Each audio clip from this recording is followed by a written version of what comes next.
இதில் ஏதாவது ஒன்றுனாலே ஒன்றுக்கு போகிற அளவுக்கு அடிப்பாங்க, மூணுன்னா மோஷன் போகிற அளவுக்கு அடிப்பாங்களே.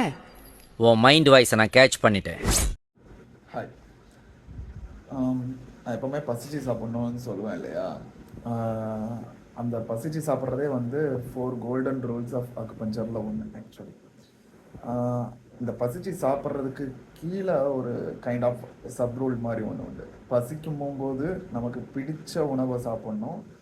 அந்த பிடிச்ச உணவில் கவனம் முழுசாக வச்சு டேஸ்ட்டு வந்து முழுசாக நாக்கால் அப்சர்வ் பண்ணி டேஸ்ட் இல்லாத ஃபுட்டு தான் உள்ளே போகணும். அதாவது கீழே இன்னும் ஒரு 2 ரூல் மாதிரி, பசிச்சு பிடிச்சு அந்த டேஸ்ட் நாக்கிலேயே டிசால்வ் ஆகி டேஸ்ட்லெஸ் ஃபுட்டு தான் உள்ளே போகணுங்கிறது ரூல்.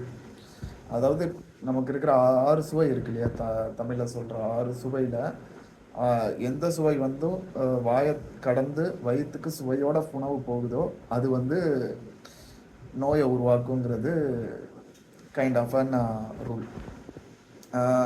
தட் மீன்ஸ் நம்ம வந்து டிவி பார்த்துட்டு சாப்பிடும்போதோ ஃப்ரெண்ட்ஸ்கிட்ட பேசிக்கிட்டே சாப்பிடும்போதோ உணவில் கவனம் இல்லாமல் நம்ம வேறு வேலையை பார்த்துட்டு உணவை சாப்பிடும் போது நம்மளை அறியாமையே நல்லா மெல்லாமல்